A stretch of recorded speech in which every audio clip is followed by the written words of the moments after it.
Love. Some would say it took a backseat when the pandemic forced us apart.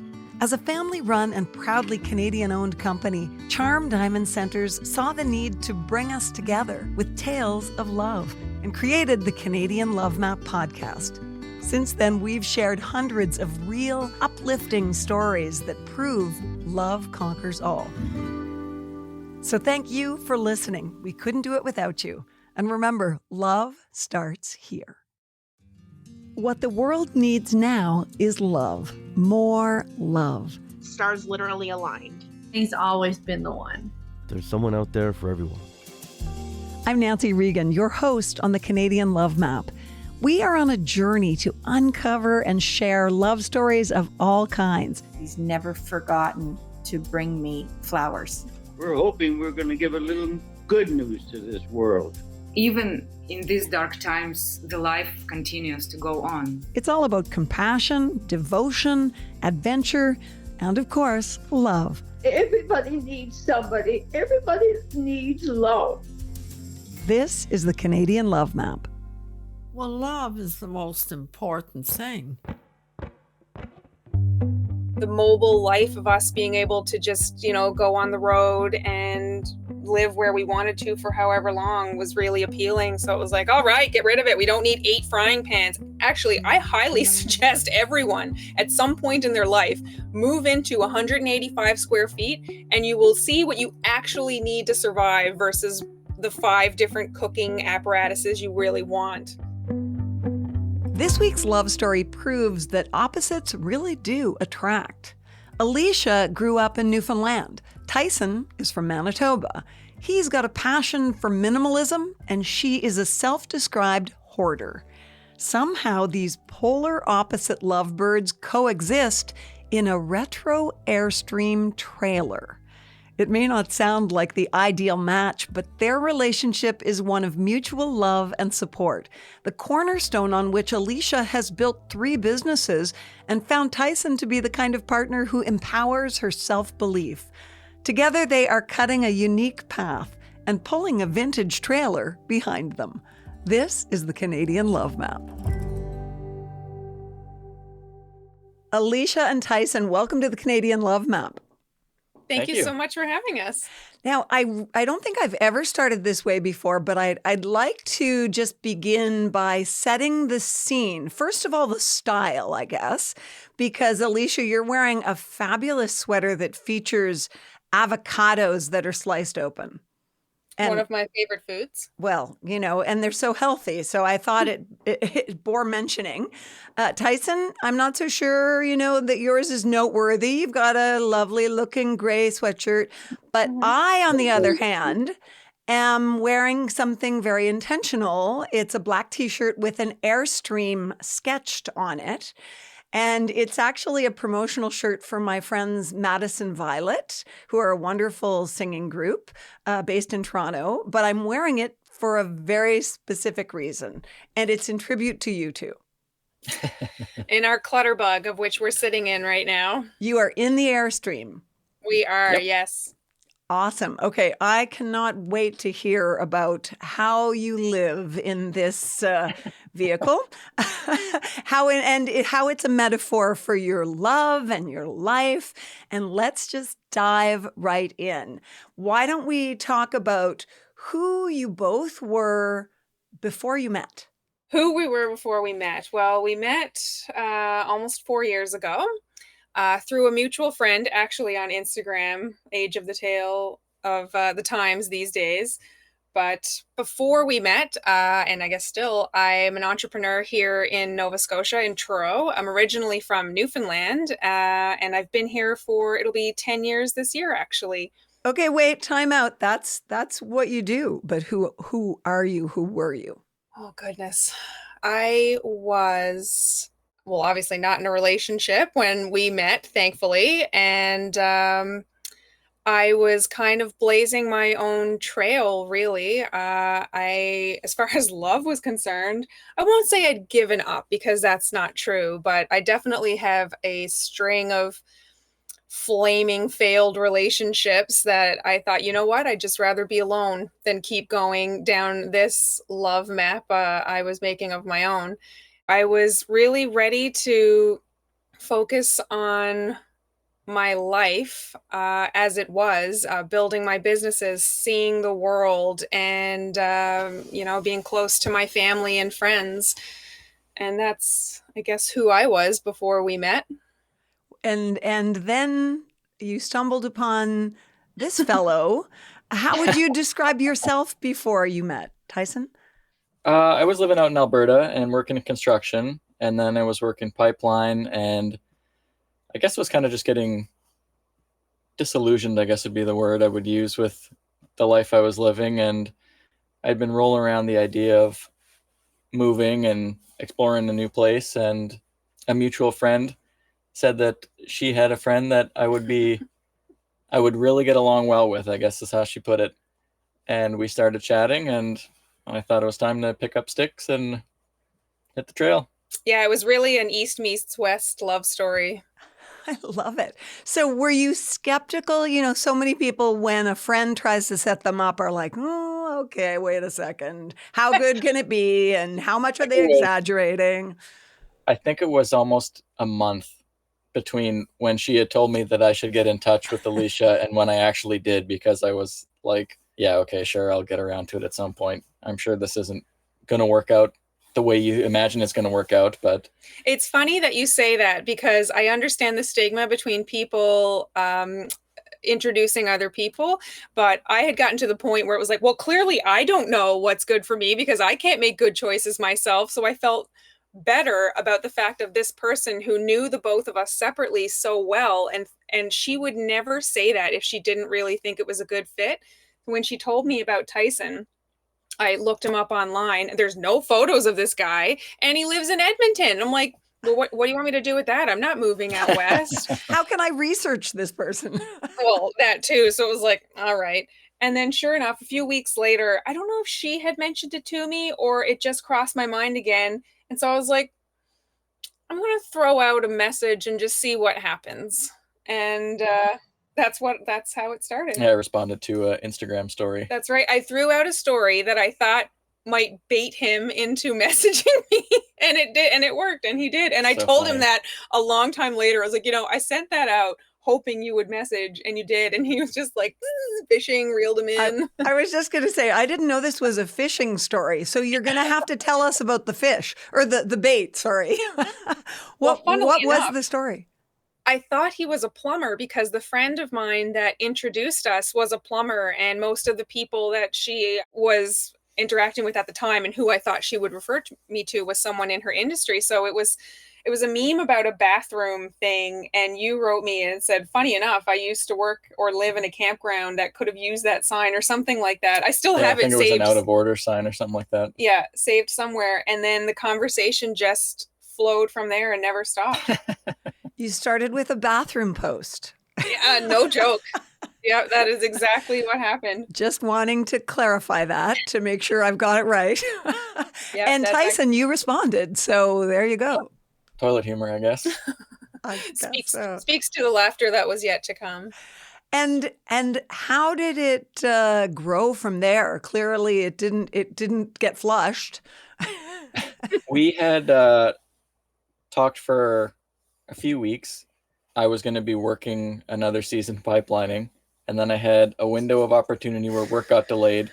So we had been talking about maybe meeting in the spring, months from then, and then this opportunity popped up, and I said, well, why don't I come and meet you now, and then potentially avoid wasting 5 months chatting if it doesn't actually translate in person, I guess. And so let me just set the stage a little more than that. We had only been talking over online, and I think at this point I still didn't even know what he looked like. Wow. And he had a space in his schedule. He said, why don't I come visit? I was like, okay, I'm pretty sure they make Netflix documentaries about this scenario and they don't end well. Mm-hmm. Could have been top 10 in Canada. Could have been. And it so happens that I never have time off in my schedule. And I had a week randomly I booked off, and I was like, I'm just going to take this time for me. I don't know what I'm going to do, but I'll just leave it there. And so it was kind of interesting how the stars aligned like that his work would get pushed for that time. So he bought a one-way ticket to come visit one way in case we didn't like each other and he had to leave like immediately. I don't want to commit to like a week or something like that if a day is too much. Oh, that is hilarious. So not only is that practical, but it's also brave and efficient. I just about had an anxiety attack when I booked that flight. I was like, am I a crazy person? Is this a real person? Am I going to disappear? I'm like, do I have to send screenshots to people so that they know where I am and who he is? And well, clearly, because this is not a true crime podcast, it worked out okay. This is a podcast about love.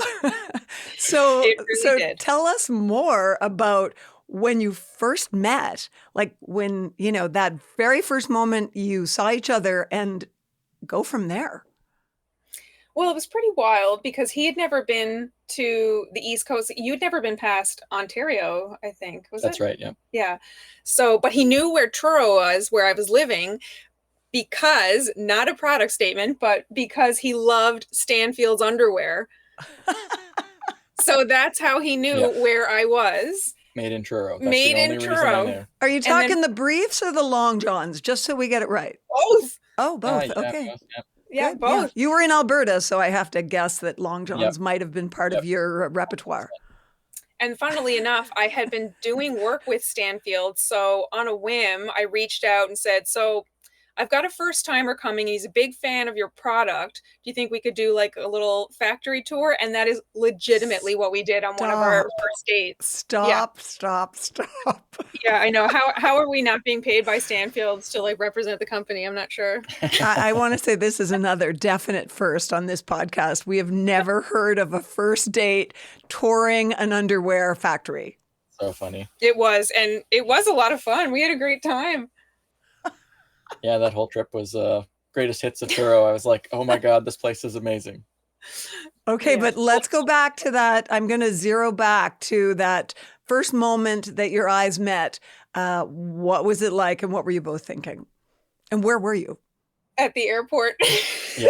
Okay. Yeah, when he walked out of the gate and I was waiting on the other side, and it was just like, I'll never forget it.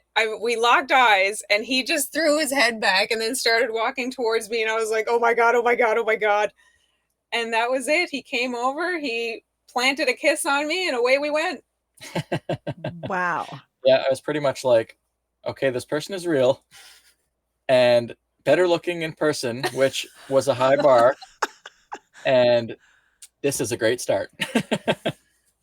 And was your rapport easy right away? So easy.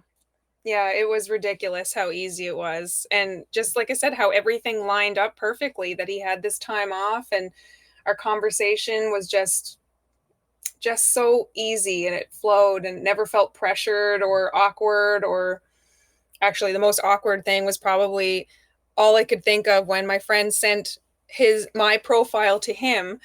The two most recent photos I had one was a blueberry pie eating contest where I literally had pie all over my face. And the other one was me wearing one of those hairy man bodysuits. And he still chose to come and see me. Well, I was like, this person seems like she knows how to have a good time. Exactly. Seriously. I mean, that's fair. Okay, so I see a food theme. You were obviously promoting Oxford blueberries, and you've got the avocados going, but I don't know where the hairy bodysuit comes in. I mean, I don't either.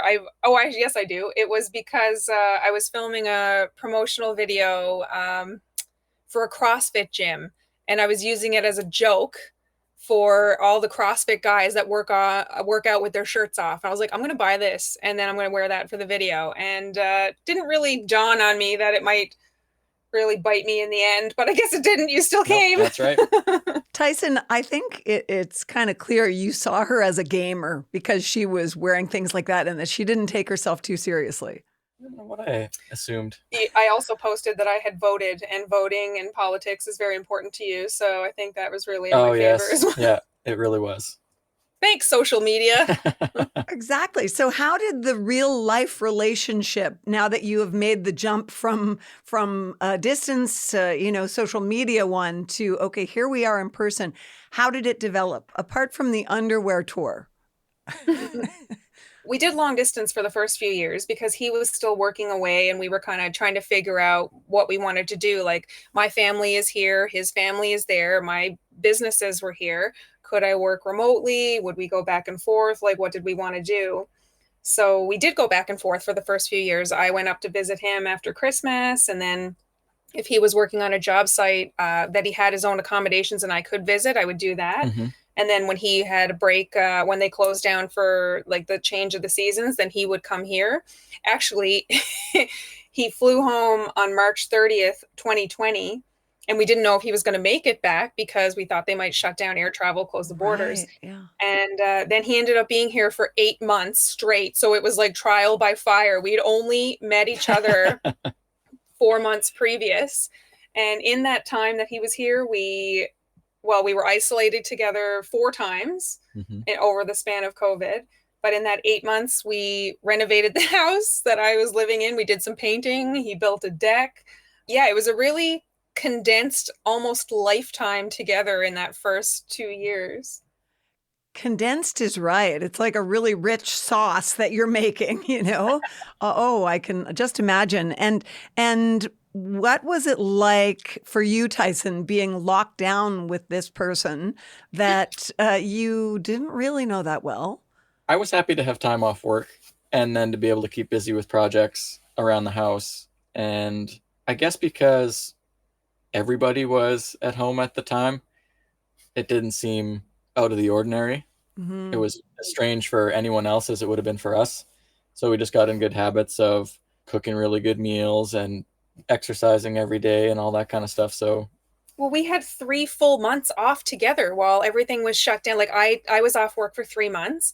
So we learned yoga together. We started doing workouts. We started cooking meals together. Like, it was, as horrible as it was also such a gift for us because we just literally got to spend 3 full months really getting to know each other, having conversations, trying things together, and like really testing out the parameters of like, okay, well, we just met and we are literally stuck together for the next 3 months. Unbeknownst, I guess. Yeah, we didn't really know how long it was going to be. We thought it'd be 2 weeks. Didn't we all? And yet you experienced, like many did, the silver lining in what you say is a, terrible situation worldwide. But you had the opportunity to just really stop and get to know each other.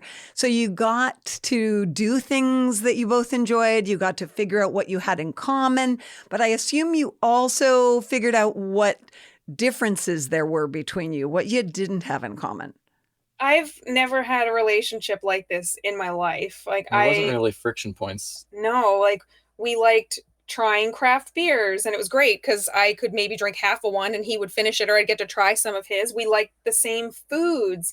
We started working through like classic movies we'd always wanted to watch. We have the same sense of humor. And I know this probably sounds like disgustingly cheesy, but it's true. Like, he listens to news podcasts pretty much straight through, and I will hit a hard limit where I cannot listen to another one. Yeah. But other than that, no, like we've driven across Canada twice together in the worst circumstances possible. The first time when he flew down at the end of March for that first COVID lockdown, he was supposed to, I was going to fly up there and we were going to drive his stuff down. We figured, okay, we'll wait because it'll just be, however long it's going to be. And it ended up being a year. So we decided, okay, we've been paying for storage. We really have to move his stuff down. We're staring down the barrel of another shutdown. So we flew out and literally made the drive back in 4 days because nothing was open. And the borders were like, Ontario and Quebec were talking about having to shut down the borders. And we're like, oh my God, we have to make it back. So we would drive like 16-hour days, slept in the back of his truck. Don't recommend that in a Silverado, FYI. And I thought it was fine. Oh my God. The White Knuckle Express. Like, let's just get there. Well, these are circumstances that often like break people or cause terrible fights. But we had a string of podcasts that we loved. we were listening to. Sometimes we switched to music just to shake it up, and then he would pick some music and I would pick some music. I don't think we fought once across that, No. which is unreal. I feel like food on road trips is the key to happiness. Oh, hallelujah. It's all about the snacks, really. That's right. That's true. We couldn't share the great stories that we do here on the Canadian Love Map podcast without the amazing support of Charm Diamond Centres. They are Canada's largest family-owned jeweler, and they're proud to be putting love on the map. The folks at Charm Diamond Centres are thrilled to be a part of your love story. So visit charmdiamondcenters.com or one of your local stores. Love starts here. So maybe I got bad information, but you're telling me that you had everything in common. Let me just ask you a pointed question. This Airstream that you're sitting in right now, what is it called? It's called the Clutterbug. Yes, and is that a point of difference between you, perchance? Yes. Okay. So you're right. That's true. That's where I was going. Tell me about that. I did forget the glaring difference between us, that Tyson has holds on to no possessions and has no emotional attachment to anything, doesn't even own any photos or memorabilia, and Wow. I am a borderline hoarder. So that's actually how our Eastlink show came to be. We started to put videos up on my Instagram about us trying to meld our very different lives. And it ended up in some pretty funny banter, which had caught their radar, and they reached out to us for a hosting opportunity. So yeah, you're right. That is one big thing we definitely don't have in common. Yeah, it's a big difference, but not a source of arguments. No, a That's lot of amazing. negotiation. Yes. So A lot of it didn't create conflict, the hoarder and the minimalist? It's more like a weird interest in trying to understand why you need all this stuff while you're trying to understand why I don't need anything. Cool. Like I'd look over at night and he's reading a book about how to survive with less, and I'm like, why are you reading that? Amazing. Okay, so tell us about the show and how that became part of the evolution of your relationship. Well, the first show we did was called Road Trippin', Mm-hmm. and that was someone else's show that hired us to host it. And the idea was they wanted to put us in an RV and tour around Nova Scotia. And before this, Tyson had told me that if he hadn't met me, his plan was to actually buy a very small Airstream trailer, like the base camp, which is a teeny tiny tuna can of a trailer. And he would live his best bachelor life. So over the years, we had started talking about the possibility of maybe investing in a trailer. I'm like, I don't know if I can do it. So when we got this opportunity, it was a wonderful chance for us to see what really tiny living was like. It was a 24-foot RV. Mm-hmm. You'd never been in a trailer RV before that, had you? Like not living? Not living, no. No. So we had that for 2 months, and it was a really good intro. It was like, you know what? Maybe I could do this. It has a lot of storage. The hoarder realized how many compartments there are in an RV and all the overhead bins. I could stuff a lot of stuff in there. Oh, that's funny. So after that show filmed, we really started to seriously look into what kind of model, and we knew we wanted an Airstream because of their longevity. So we started to pore over videos. Did you have an idea? I feel like we wanted the 23-foot because it's an easier tow, but Or 20-foot. She wasn't going to let go of that extra 3 feet. There's no way. Oh. Yeah. And then we went with the 25. We literally spent his entire birthday that year camped in front of the TV watching these Airstream videos to figure out what layout we wanted, what space we wanted, what we would haul it with. And we eventually settled on the 25-foot Flying Cloud, which is what we have now. Mm-hmm. And we've been living in it full time for actually a year next week. Yep. But we've had it for 2 years. That is amazing. So how have you, okay, I'm not a hoarder. I hope my husband's not listening to this because he might take issue with this, but I also hold on to things and I'm nostalgic and I just have trouble letting go of things. So I am a clutterbug. I take the same name as your Airstream. Alicia, how did you make that adjustment to downsizing like that? To me, that's incredible. Oh, Nancy, we we had a house that was almost 2,400 square feet that I'd had for 9 years, and the downsizing is not even. I wish more than anything, what I could have done was stored everything we got rid of so you could see the totality of how much went. I pared it down to basically we sold off all the furniture except for one dresser and one chair. Like, how much stuff would you say that we have that's not in the trailer? So we have that stored in our garage. Basically kitchen stuff I mean, and yeah. some like living room decoration type stuff is boxed away. I think it was just time. Like, a lot of the stuff in the furniture we'd gotten rid of was stuff I had literally was the first sets of things I had bought when I bought my first home when I was in my early 20s. And it was just a good time to really let a lot of it go. I mean, don't get me wrong. There were tears at some point where it was like, I don't want to get rid of this stuff. But it was very cathartic. And what was helpful in that, when we had listed the house and we had to box up so much stuff to stage the home, by the time we were ready to move it out, I was like, I haven't seen this stuff in 2 months. And I was able to kind of detach myself from it. So funnily enough, he was reading a book that had suggested that you do this. And I was like, if you start boxing up my stuff to see if I notice, we are going to have a problem. Oh my gosh, this is like the parenting style with small kids of putting toys away and cycling them. So you bring them out the month later and it's all new to the kids. They don't remember them really. It kind of was something like that. Yeah, I had a much easier time at getting rid of stuff after it had been boxed up. It was like, you know what? I don't need it. And the mobile life of us being able to just, go on the road and live where we wanted to for however long was really appealing. So it was like, all right, get rid of it. We don't need 8 frying pans. Actually, I highly suggest everyone at some point in their life move into 185 square feet and you will see what you actually need to survive versus the 5 different cooking apparatuses you really want. Yeah, it's so true. I think we buy houses for those of us who can afford it today, and so many can't, obviously. But people buy houses and then they fill them with stuff. They fill the rooms. I think your story will be inspiring to a lot of people my age who are thinking about making that move away from living in a house to a smaller space and simplifying. And I love what I'm hearing from you, that it's actually been so liberating. What has been the number one thing that it's given you, making this change to living in an Airstream? Traveling my butt off because we don't have a mortgage payment anymore. Oh, hallelujah. Yeah, so the big trade-off for me was that, well, it was a couple of things really. We decided to pull the trigger and buy the trailer ourselves because of the show and the opportunities we had to use it for income, create content with it and things like that. And then it was like, okay, well, if we don't have this mortgage payment and these bills, this is how much money we're saving.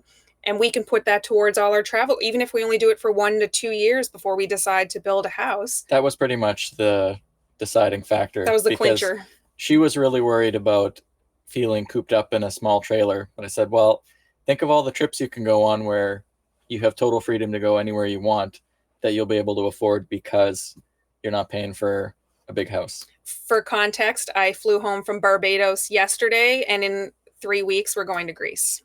Okay, that's pretty compelling. I gotta say, oh my goodness. Okay, so tell us a little bit about this trailer. Just do a visual tour, if you will, for me. It's basically a door that walks into a small dinette where we could sit 4 people. And it also becomes a bed. Yes, but that's not. We still have a bed. We don't have to turn the table into the bed every night. It's that's big for enough guests. That's right. There's a small kitchen, which I don't mind because I'm the chef, so I knew I could work with it. And across from the small kitchen is Alicia's work desk.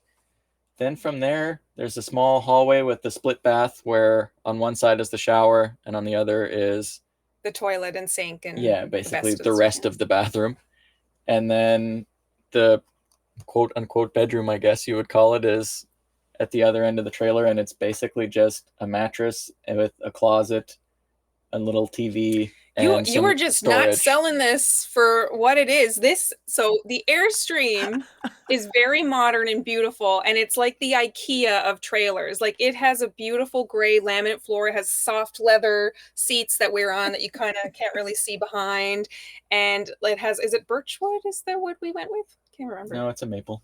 It's a maple. Like, it's beautifully designed, and it's very comfortable, and it is really, I say it's the minimum space that I could have, but he's convinced that he can talk me down to it. The 20-footer actually has Oh my gosh. a kitchen that would be better for me, but I'm not pushing my luck.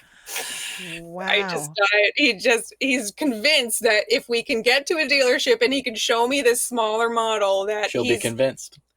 What sold amazing. on this was the desk area, because I do work from home partially. So that was a big sell. We didn't have to worry about like setting up a desk space at the dinette. It has an actual, and it's a standing desk. Like, it's a really incredible thing to have in a trailer, right? Like, it's beautiful. And a big thing was, I think there's over a dozen windows in here and the skylight. So even though it's a small space, it's very bright and airy. Yeah, it is very, very airy. You don't feel like you're stuffed in a tin can, which is what I was concerned about. But even the 24-foot RV we had, I was really amazed at how light it was. Like, people who design these really take into account that natural light is really important. And it's a queen bed back there, FYI. I'm picturing the Airstream that McDreamy had in Grey's Anatomy. Yeah, I can't remember which one that was. His was definitely bigger than ours, but not by much. But you're right. That is exactly what we're doing. Like, we hope to, I mean, right now it's inside a garage as opposed to on a very nice piece of Seattle real estate. Yes, it'd be different if the winters were a little more temperate here. Yeah, that's right. Winterizing isn't really something you could do in these climates. So that was my next question, and it's born of ignorance. I was thinking, well, do you have a power source? Do you need to be somewhere where you can plug in and have water running and so on?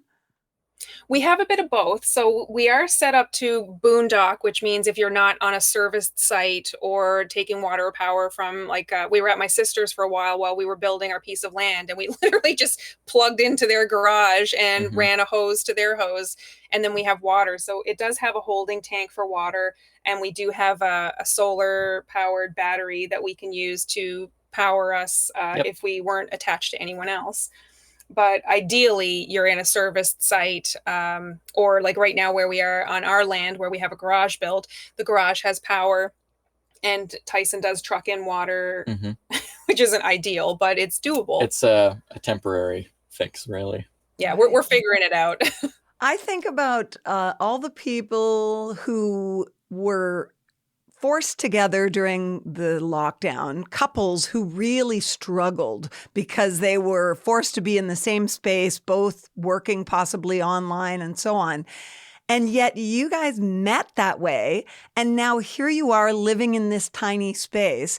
Do you often encounter people being amazed that you are so compatible living in a, as you call it, a tin can? I think a lot of people think we're crazy. Well, anyone that knows me personally can't believe it. And I mean, I really can't believe it either, to be fully honest. Like, if you had to have told me 10 years ago, like moving to Nova Scotia or before that I would sell almost everything I own and move into 185 square feet with a guy and be doing a show about it, as well as like looking at just mobily living, I would never have believed it in my whole life. And I couldn't have done this with anyone else before Tyson. Like, I've never been in a relationship where I could live in this small space and live this life. Like, for many months of the year, I mean, we live here and we work out of the trailer when we're doing the show or on, content things. Yep.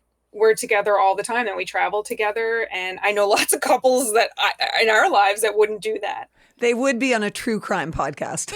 100%. Okay. So my question, Alicia, is, apart from his cooking, what do you love most about Tyson? Oh, it made me cry. I think what I love the most about Tyson, other than his excellent cooking skills, I'm fed very well, is that he's so supportive. Like, I've never had such a supportive relationship in my life. And part of that is like I share a lot of my life and what we're doing online, talking about like loving yourself where you are and entrepreneurial journey and things that we're doing. It's just nothing I would have ever been able to do with someone else. Like when something good happens to me, he doesn't put me down. He praises me. Like if I have a bad day and I vent, he's not giving me logic. He's like, who are we mad at? That's right. It sounds funny, but it's true. It's the support. You're never intimidated by what I'm doing or how I'm doing it. And that's a real thing. Like I was in counseling before I met Tyson because I felt like a dumpster fire magnet, that I just never had a relationship that made me feel supported or that I could do what I wanted to do. And that I always had to make myself smaller and shine less bright to make it work. And I thought this was my lot in life. And then I met Tyson. And that was always crazy to me because in any relationship or even a friendship or like a work relationship with someone, you succeed as a team, and other people's success is your success if you're part of a group that's all trying to work towards the same thing. So I never understood that, because if someone's your partner and they're succeeding, that reflects well on you. It doesn't, like, their accomplishments doesn't take away from your self-worth or your accomplishments. Right on. Tyson, what do you love most about her? Well, just gonna grab this. I'm Kleenex comes out. a crazy person who likes to live in a small space, and I come up with a lot of interesting ideas, I feel, on how to live more sustainably and more affordably. And Alicia's a very good sport about it and never makes me feel as crazy as my family makes me feel when they're like, why are you doing that? Do you really need to do that? We've discovered that Tyson likes to live with a healthy amount of, I don't want to say suffering, but you said, I think struggle was the word you used, where you're like, think I'm a little bit happier if there's a little bit of struggle. If someone tells you you can't live that way, or why would you, then he's like, the hell I can't. It's a little bit of friction. Watch me. I love it. I think the person in the world who has probably become the most famous for uncluttering is Marie Kondo. And she has a beautiful expression that I love, that everything that you keep, everything that belongs to you should spark joy or be very practical. And it seems to me that you spark joy in each other. It is. And he made me watch that show during COVID while we were trying to declutter, and it backfired because he realized everything sparks joy for me. I'm a very joyful person. Yeah. That was a funny realization. Yeah. That's like, so great. Well, you sparked joy for me today by telling me your story. I really appreciate you being my guests. Thank you so much for having it. And, I think it really helped us realize that we really have a Canadian love map relationship that is literally spanned across the country and really brought us together. I haven't really thought about it before. Me neither. I'm happy to help put you on the map. Thank you. Thank you so much. Bye, guys. Thanks so much for listening to the Canadian Love Map. This podcast is presented and made possible by Charm Diamond Centers. It's hosted by me, Nancy Regan, and is produced and distributed by Podstarter.